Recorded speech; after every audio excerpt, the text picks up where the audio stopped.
Hello. Hi, thank you very much for coming. We really appreciate it. My name is Asaf Morag, and I'm super excited to be here with you today. With me, Ofek Itach. And today we are going to talk about the anatomy of cloud attacks. We handpicked for you 3 attackers from the last year.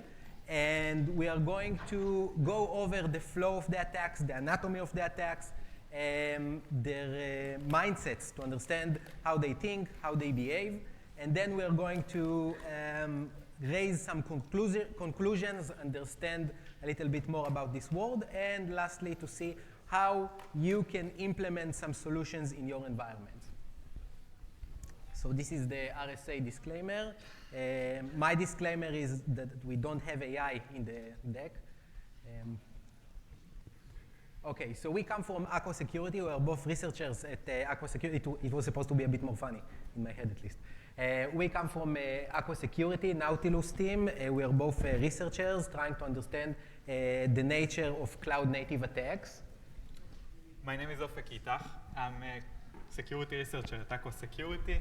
In my day-to-day job, I'm mainly focused on threat hunting and cloud research.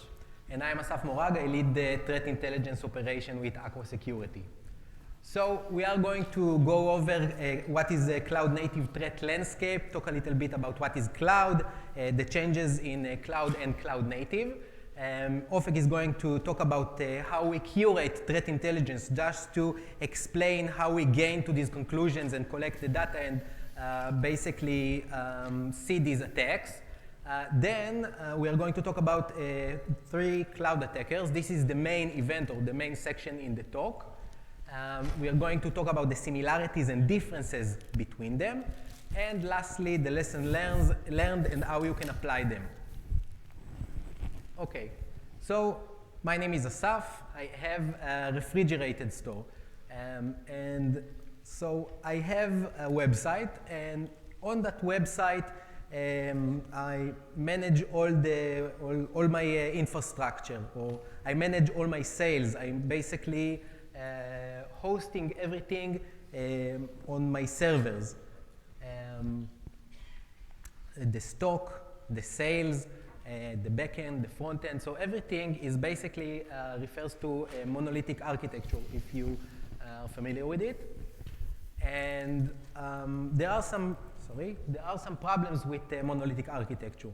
So let's say we're doing good in business and we have a Cyber Monday or Black Friday or a Chinese Bachelor Day, and there is an influx in the customers, in people who want to buy from our website.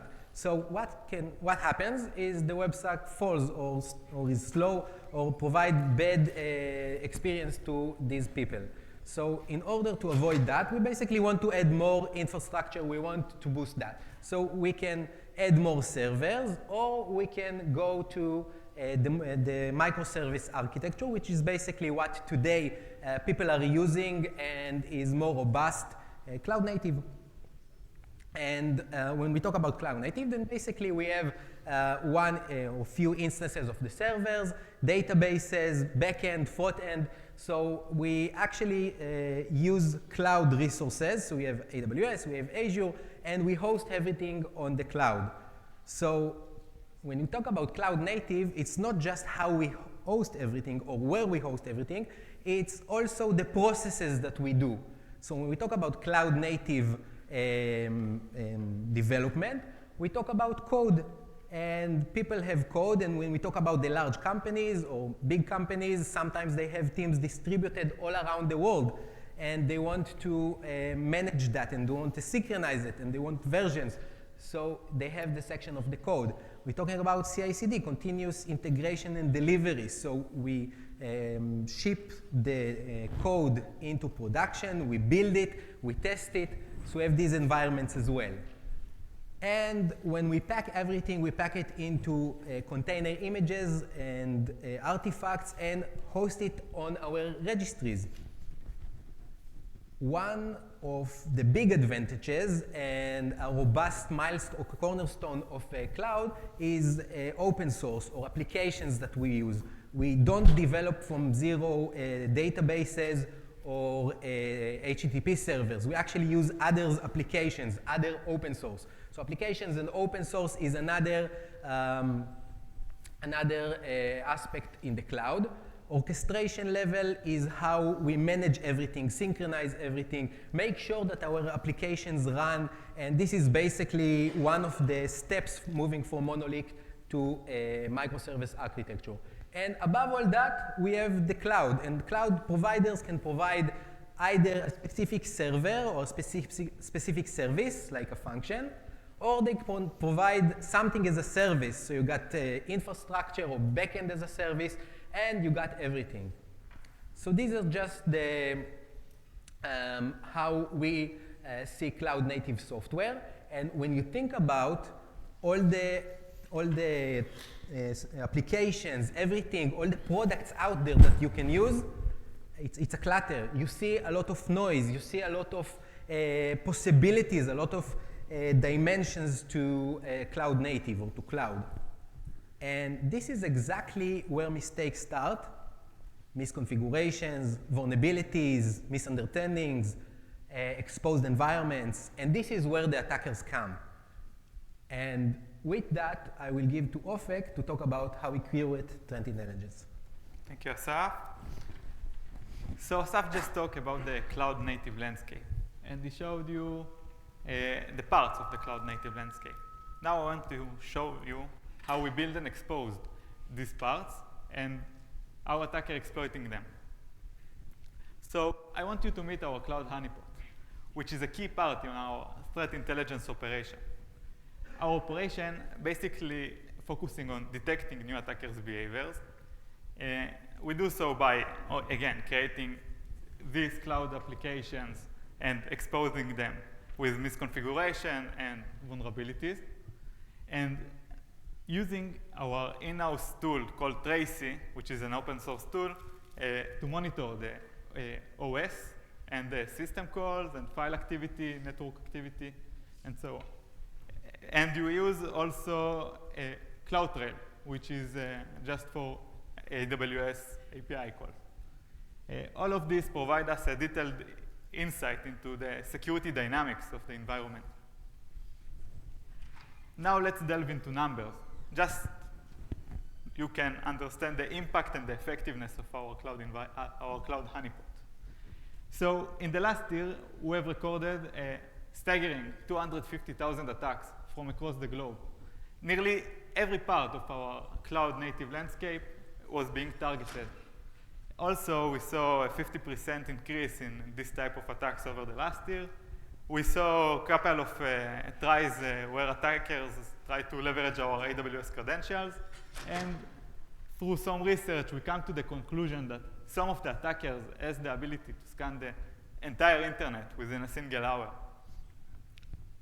Now, I want to guide you through the creation of kind of a profile to a cloud attacker. This profile will help us understand who this cloud attacker and their method and how they operate. So let's start. Cloud attackers are basically scanning for IP ranges of the main cloud providers, like AWS, Azure, GCP, and they're also trying to target workloads running on these cloud providers.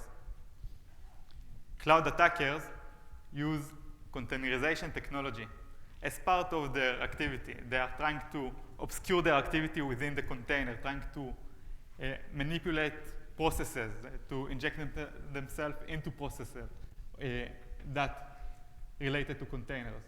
Also, they are using pre-built containers as a method to infect and scan and also control clusters. And we have some example for that. Cloud attackers target cloud-native environments. Just as Asaf showed you before, we have seen that cloud attackers basically target nearly every part of the cloud landscape, from CI/CD to Kubernetes, and even trying to get inside our AWS account. Moreover, cloud attackers use open source tools like Pacu for AWS penetration testing, or and trying to exploit our AWS account, and also CDK and DeepSea, which are tools to container escape from the state they came into. And last, cloud attackers use every data they can extract from the machine.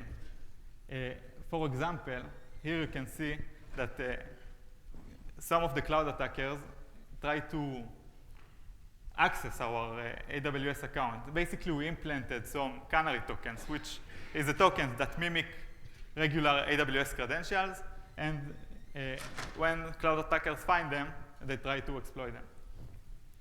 Just to summarize all of this, to be a cloud attacker, you don't necessarily need to exploit or use all the techniques. You just need to use a good mixture of them. So now we have reached the main core of the main part of our section. We'll talk about 3 different cloud-native attackers. We will show you their techniques, and we will reveal some new aspects about their mindset. Understanding this cloud attacker will better help you to protect yourself from similar attacks on your environment. So I want you to meet our first threat actor, known as Kinsing. Kinsing was firstly discovered in 2021 and quickly emerged as a global threat, infiltrating various of environments, such as Docker, Kubernetes, and again, a lot of cloud-native applications. Initially, we thought that the widespread of the attack, the number of attacks, was so high that many attackers basically used the same code to infect our machine. And this was supported by over 10,000 attacks of the same attacker in the last year, just on our honeypot. In the world, it was much higher. And after we made some research, we come to the conclusion that all the attacks we have seen are basically connected eventually to one threat actor. You can see from the GraphDB that we use to connect all the attacks. So let's try to break the Kinsing operation method by method, step by step. First, the Kinsing attacker is looking for misconfigured or vulnerable container. In our case, on our honeypot, he exploited a SaltStack container, which is a cloud-native service. Using the access he gained, he basically used the misconfiguration, he gained access, and using this access, he started to download many tools into our machine, into our container. And just to mention, everything that he downloads was stored into memory. This is very effective in a cloud-native application, basically in containers, because if the container is stopped or restarted, all the evidence for the malware activity is erased. And just to show you a cool aspect of the Kinsing attacker, this is part of his initialization script. And in the script, you can see that Kinsing is trying to kill all the other cloud attackers, other the cyber attackers on the machine, just before executing its main code. And it reveals a cool aspect of the attacker, where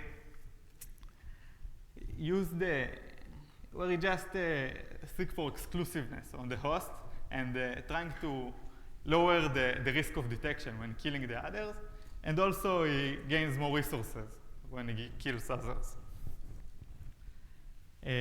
Continuing our exploration of this attack, we managed to decrypt the C2 channel. Basically, Kinsing started the C2 channel, and we managed to decrypt the communication of the C2 channel. On the right side of the slide, you can find all the commands that Kinsing were issuing to the victims. The highlighted command here is just a way that Kinsing pivot through the machine and attacking more services afterwards. The last part of the Kinsing attack was the initialization of a crypto miner, which is the impact of the attack.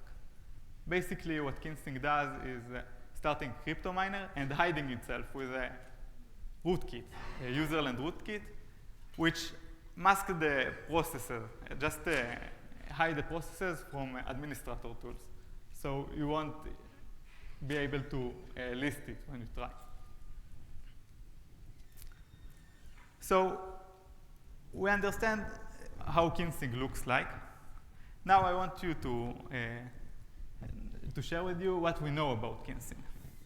So we know that he is a good security practitioner. And what does it mean? Whenever a new security weakness is discovered, Kinzig is quick to utilize it. This demonstrates that Kinzig not only quick to utilize attacks, but he also following the latest cybersecurity news, which tells us that he is a good security practitioner. During our investigation, we noticed a pattern in the naming convention. Each attack vector of that Kinzig used to attack, starting with some of the letters of the targeted service. For example, D stands for Docker, LH stands for Log4Shell, WB for WebLogic. And we decided to connect to the download server and trying to gather all the scripts that you were using to exploit targets. And we managed to grab over 75 different attack vectors. This is a really high number of vectors. And it also shows us that he has a great engineering skills because he's able to operate such an impressive operation to maintain. So even though we know that Kinzig is quick to utilize new script and is very fast, it takes him 2 to 5 days to launch a new attack vector, we actually don't know a lot about him. And the code behind it, behind the Kinzig, is very simple. So that all we managed to collect. Continuing our exploration, I want you to share the second threat actor, named TeamTNT. This threat actor is a bit more complex than Kinzig, and he managed to gain more access on our environment. So TeamTNT first discovered around 2018 and quickly established itself as a popular threat actor within the cloud security native landscape. TeamTNT mainly targets Kubernetes and Docker API. TeamTNT is known for launching many campaigns over the years. Each campaign typically introduces different tactics and techniques, showcasing their adaptability to new technologies. And just to illustrate how popular TeamTNT in the media, just look how many headlines it grabs over the years. To summarize their activity, we created a timeline that includes key milestones in their cloud attack campaigns. At the end of 2019, they basically started to exploit misconfigured Docker services. Using this misconfiguration, they created a cloud worm that spread like wildfire at that time. He also started to adding container escape techniques to his attacks. And around 2021, we see his first massive campaign where he managed to infect thousands of machines. In the same year, he also started to adding Kubernetes exploit techniques. And after 2 years of successful attacks, he publicly announced that he is quitting. He stopped attacking. However, in 2023, we found out that they made a comeback, and we will now delve into this campaign. So this is the 2023 campaign. This campaign basically shows their methodological approach to exploit a new environment. The first part of the attack is a creation of scanner army, and there is a second phase where he started to infecting others. So I will now share you with you how they managed to infect a scan, create their massive scan abilities. So basically, the attacker uses the same misconfiguration we talked earlier, the Docker misconfiguration, and use the Docker run command to run a pre-built container, as I said before. And this pre-built container is basically scanning the internet. And when he found a vulnerable server, it sends it to the main server. So let's take an example where TeamTNT is able to find a misconfigured Jupyter server on our honeypot. And just to show you how easy it is to exploit a misconfigured Jupyter notebook, here's a Jupyter notebook. And I'm using my web browser. And using the web browser, I'm just using the built-in terminal. And that's exactly what TeamTNT does as part of his attack. He uses the command line to initial a malware called Tsunami. This Tsunami malware basically creates a C2 communication, command control communication, based on the IRC protocol, which is a chat protocol. And during our investigation, we decided to connect to the chat protocol. And in the chat protocol, we saw cool dynamics. We saw that some of the channels are correlated with the name of the campaign that he was managing. And we also saw that someone is issuing commands to all other, and the participants are responding to that commands. Here you can see that he is just deploying a backdoor script on some of the machine that he was infecting at that time. And similarly to Kinsing, TeamTNT just used the same crypto miner with the same technique of process hiding, not something special.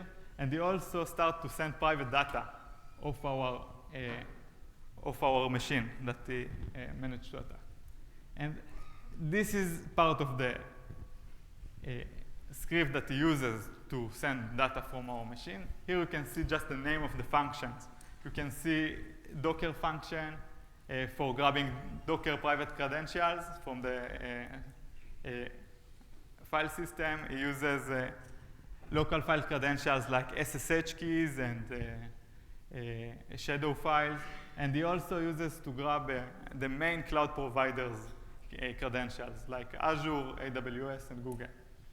And using those credentials, he actually managed to connect to our AWS account with a role that we put on our instance. Here you can see just someone is using our role from outside the machine. And also we try to check what attempts he do with the role, like what unauthorized attempts. And at the bottom of the screen, he just managed, there are all the API calls made by him. And the API calls that he managed to do is just scanning our infrastructure, trying to get to more instances of our infrastructure. So now that we understand what is the potential of the TeamTNT attack, let's attempt to glean insights into the attacker character. So the first thing that we understand is that TeamTNT has a very extrovert personality. In their code, they sometimes attach email. And using this email, we managed to find his GitHub account and a Twitter account. And actually, in the Twitter account, we found some treasures. We found that he's declaring on new campaigns. And we found out that he's declaring on new vectors he found. And also, we found out that he's very, he's trying to show his perception of reality when he's presenting himself as a hero and the cyber community as terrorists for selling their products. Another thing that we know about Kinsing that is progress over time, from defacement in 2009 to manage, in fact, thousands of machines on the cloud landscape around 2021. And the last part of the Team TNT campaign, that we are not actually know what is the size of Team TNT, but using their Twitter, we found a recruiting message in 2021. And we guess that there is more than one person behind it. Also, it may be possible that they will continue recruiting in the future. And who knows, maybe you will find yourself joining their Cloudy crew. Now Asaf will tell you about the third threat actor. Okay, thank you very much, Ofek. So let's talk about the more exciting threat actor, Headcrab. So Headcrab was detected in 2023 by us, actually, by Aqua Security, and we had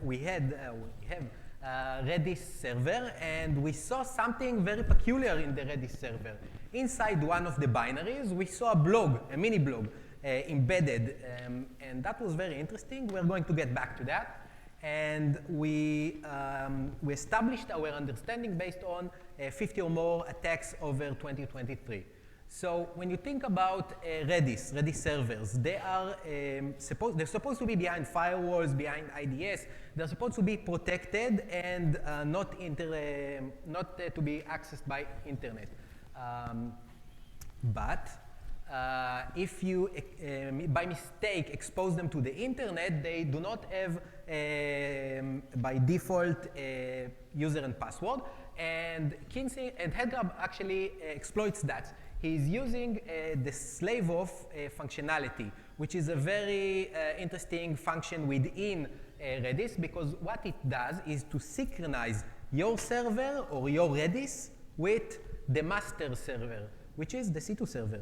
And on that server, you have the payload, and it drops to your exposed environment, and then Headcrab can do whatever he wants. And the first thing he does is to run from memory XMRig or miner, coin miner. And for memory, as Ofek said, it's not that good because when you shut the container down, you lose evidence, and it's very difficult for standard sensors to detect. And also, by exploiting that way the Redis server, he gains full control over the server because he's using the framework of Redis in order to introduce new commands or to override commands. So for instance, if you want to query the Redis server and you are asking who is on there, you won't see because he's just hiding, like a rootkit within the server. So we intercepted the communication, and as you can see on the top, the RDSR command, this is the only thing that we can see. Everything else was encrypted. So we didn't understand that. So we actually reverse engineered, our researchers reverse engineered the binary, and we saw that it was not a default command. It was a custom command made by the attacker. In addition, just to encapsulate how Headcrab behaves or the defense evasion, and this is something that I can speak about for the entire talk, but just to see, he's using shell history, truncation, and hiding. He's using the framework in order to hide and to truncate the logs. And also he's utilizing the Redis framework in order to hide the configuration of the crypto miner with the set attribute. And lastly, he's using the Lua sandbox in order to execute commands, which is very clever. It's clever because no security measure in the world will block the functionality of Redis without a broader understanding in the kernel level. And is using clever ways to hide the persistence or to plant the persistence. If you look at that, if a researcher or a security engineer looks at that snippet, it doesn't look very suspicious. But if you take one step back to the right here, you can actually see code which is padded in the function, and it helps us gain, the attacker gains persistency over the server. Okay, so I talked about the mini blog, and here you can see some entries and the story of Headcrab telling us my name is Headcrab, but also he has an email. So we asked ourselves, can we talk with Headcrab? Would it be interesting? And the answer was, yeah, let's do that. And how do you strike a conversation with an attacker? Yo, bro, what's up? So this is how we started the conversation. And he answered, hey, you're the first ones to actually send me an email to this email. And we were very glad, so we knew that we can speak with him. So we asked him, hey, man, what are you attacking over there? And he said, you know, Redis, we knew that, but also Nginx, Postgres, SSH, and Open Docker. So he's also targeting misconfigured Docker APIs. We didn't know that. So this was new to us. We had more investigations to do. Even though we had the honeypots, we didn't see him. And this is the main reason why we did these conversations, to learn about the techniques. And we kind of interviewed him to understand how he does these techniques and to understand what he's doing. And for us, it's good because when we do the reverse engineering, it's a hard work. It's a lot of work. When we ask him to point on the smoking gun, it's much easier. So he talked about the semi-fileless and he talked about the PET. So it was much easier to reverse engineer the malware. And in addition, he was so kind because he gave us some of his services. We actually was a bit frightened to open his presence, but eventually these were legit services that he's using to attack. And also taught us a lot about him. We also kind of gossiped on Team TNT. We asked him what does he think about Team TNT, other attackers, just to understand what he thinks about other attackers. And he said, they are not very smart, they are exposing their flanks, you can attack them that way. So again, it's a mindset of an attack, of defense engineer, of security engineer, because he thinks about how to find these attackers and how to mitigate and to bypass them. And in addition, he gave us his 3 thumb rules that he's using. First, to minimize the CPU so we won't get detected. Then to kill the competition. We've seen that with Kinsing. We've seen that with Team TNT, so they are all doing that. But what we haven't seen is to close the door. He's actually fixing the server for us. So we just need to kick him out, and then we'll have a mitigation plan for ourselves.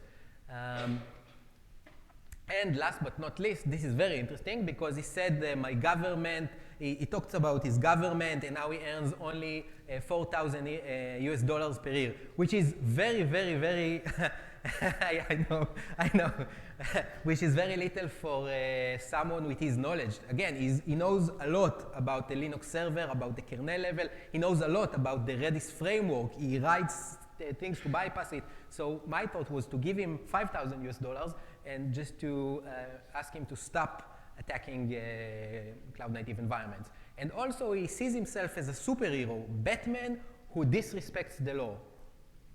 So we've spoken about 3 attackers in the cloud, and now let's talk about the similarities and differences between them. So we spoke about Kinsing, we spoke about Team TNT, and Headcrab. So if you think about the volume of attacks, and of course you need to multiply it. These are just the attacks that we've seen on our honeypots. So we're talking about tens of thousands of attacks by Kinsing, and obviously you need to multiply it by 10 or by 20, and we've seen a lot of communication, a lot of forums talking about Kinsing. This is actually what drove us to investigate Kinsing, because we saw a lot of people in the community talking about someone attacks them, someone on their servers, and they didn't know what it was. Also, Team TNT, 1,000 attacks, and 50 by Headcrab. And if you think about the level of where they reside in cloud native, so Kinsing is in the container level. It doesn't escape, it doesn't look, it just looks to exploit the container level and then to mine cryptocurrency. If you think about Team TNT, they're trying to escape from the container using Pacu, using whatever they can, escape the Bob, escape the box. And then they're trying to go to the underlying server to gain persistence, and then to go to the upper level, to the cloud service provider, maybe even deeper in the cloud service provider to exploit more. And if you think about Headcrab, is basically in the application level. He resides there, hiding in the application level, which is very difficult to to detect if he just stays there. In terms of complexity, as my colleague Ofek said, Kinsing is very simple to understand. A few scripts, a few binaries, and that's it. No complexity level at all. It does attack 75 applications, which is, it's a lot. On the same time to attack 75 applications, it's a lot. And when you think about TeamTNT, the scripts that they are using is scripts of others. They are not writing their own scripts. They are collecting from all over the place, from all over GitHub or the dark web, but they are not doing it themselves. The integration and how to use it, this is something that they add or they are adding. And when you think about Headcrab, is very smart because, or is very knowledgeable in the terms of Redis and the level of complexity just to bypass his defenses and just to understand what he does, that's much more complex. That gets very close to state-sponsored threat actors. In terms of innovation, very little innovation, just adding some seasoning by Kinsing, mixing and experimenting by TeamTNT, and the chef who is trying to do the perfect dish by Headcrab. And in terms of personality, we don't know about Kinsing. Maybe we'll do. Maybe next year we'll come and tell you about who is Kinsing. In terms of TeamTNT, is an extrovert. He has his own Twitter account, his own GitHub account, and he is very out there, outgoing, outspoken.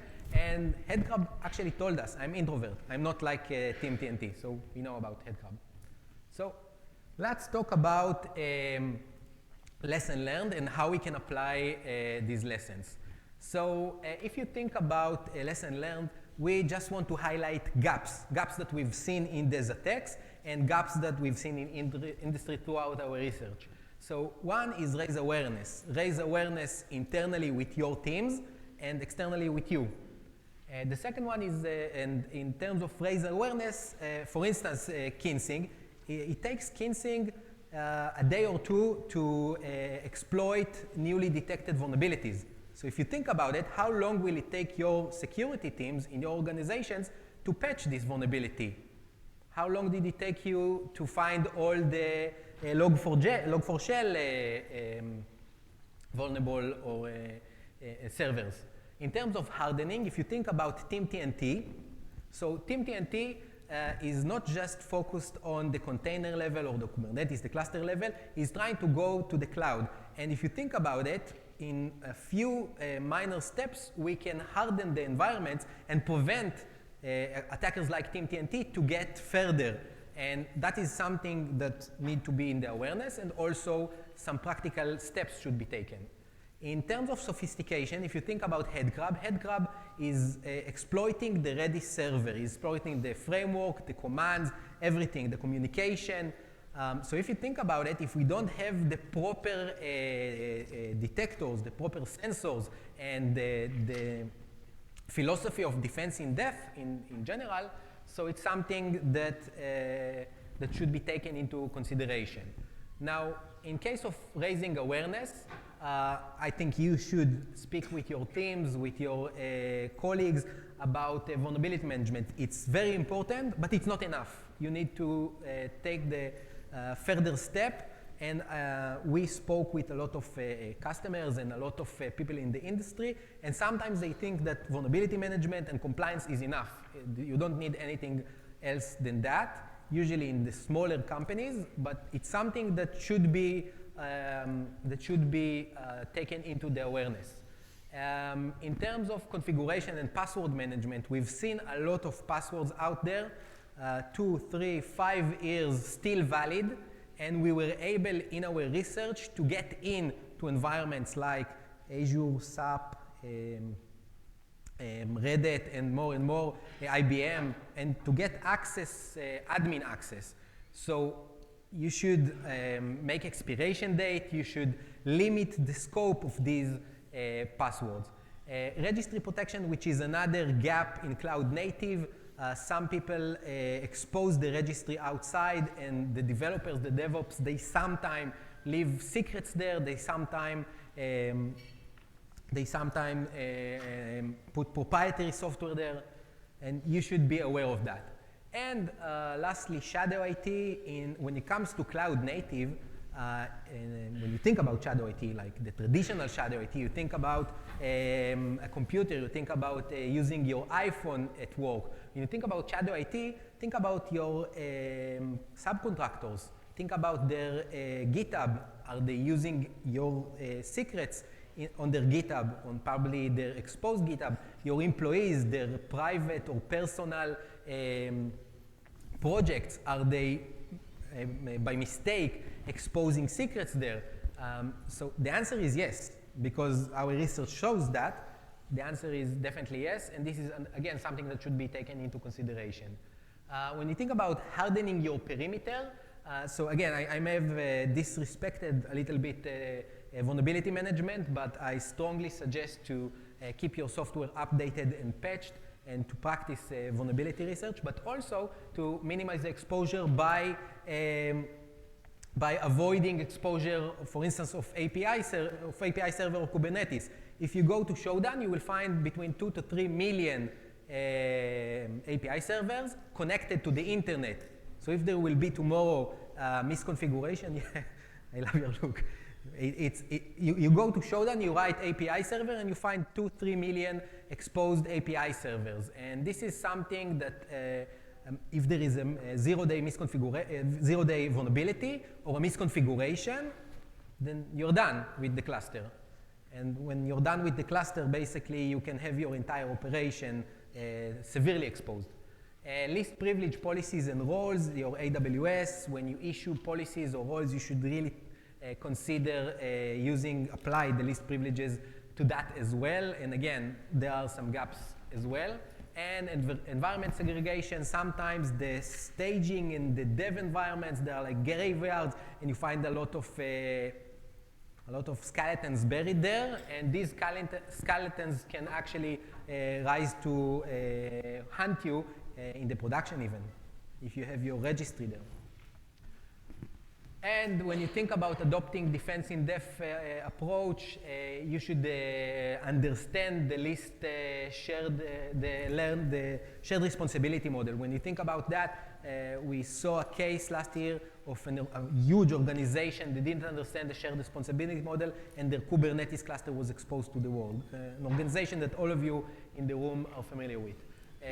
Utilize the tools offered by the cloud service providers like logs, security. In the level of orchestration, you should scan your API, your services, your nodes. You can utilize tools like Kubehunter, open source tools, or Tracy to monitor your clusters to provide better information in the kernel level, in the API level, and in terms of containers, you should harden your containers. You should scan them for secrets, for vulnerabilities. You can create with Trivy, another open source tool. You can create a golden vetted image.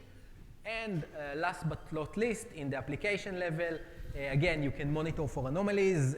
You can scan your application with Tracy for the behavior, with Trivy, and so on. So thank you very much for listening. We hope you enjoyed as much as we enjoyed.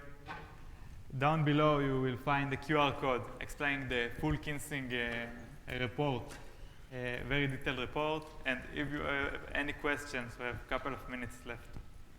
Thank you.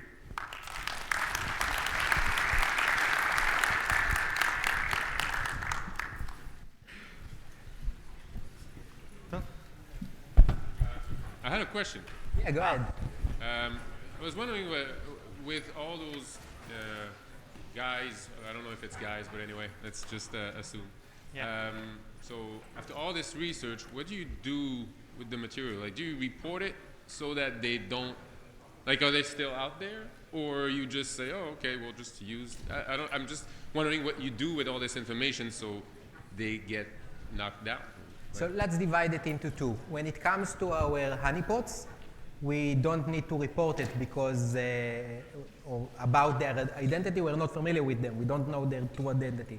But when it comes to our honeypot, we just shut down the honeypot automatically, and it goes back again. No, what I'm saying is the Kinsing, crab and stuff, do you report those guys to any authorities so they can stop hacking our servers, or do you just leave it out there?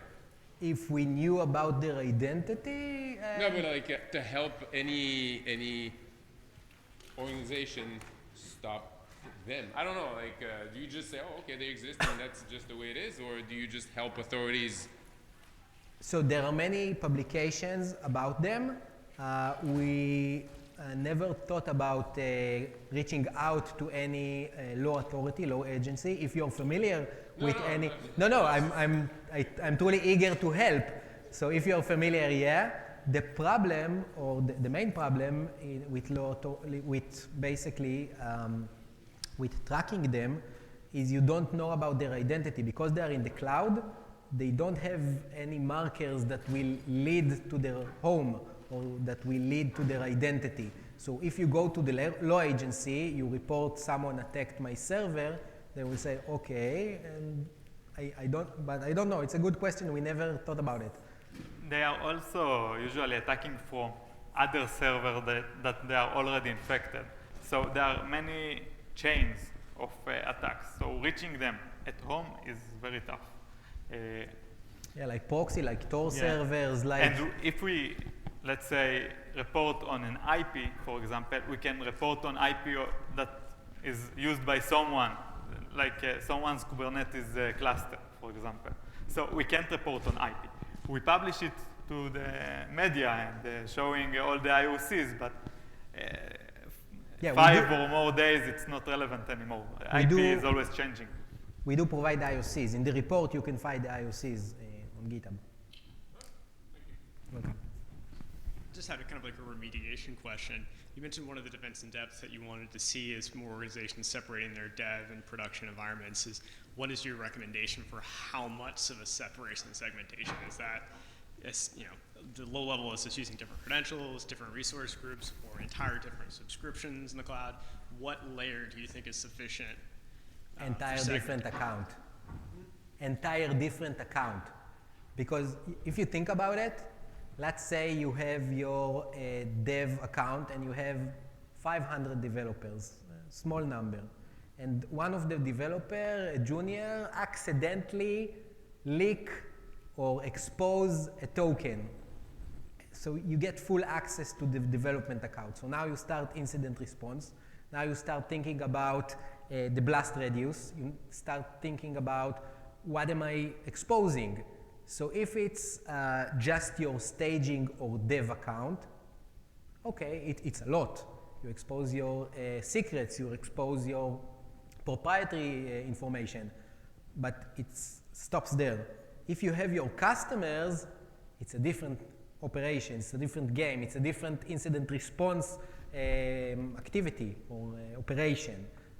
And that's why we highly recommend different cloud accounts, even different registries. I know it's difficult, very difficult to apply, but if you think about it, if you have your production registry and one of your developers accidentally leak or expose the admin key. It's not a theoretical thing. It happened to IBM. It happened to SAP. It happened to Azure. We got some very nice credit by all of them in their websites. And you get admin access. Now, if it's admin access to components that go up to the production, so think about it. You can poison them. You can download. You can put something nasty and ship it back to production or to everywhere. So that's why full segregation, but I know it's easier said than done.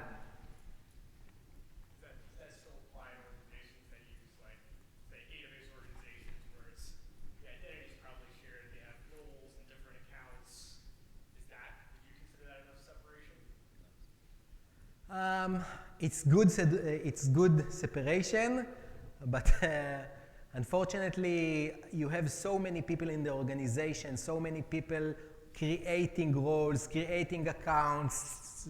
So eventually, something will leak. If it's separated, then the separation is robust.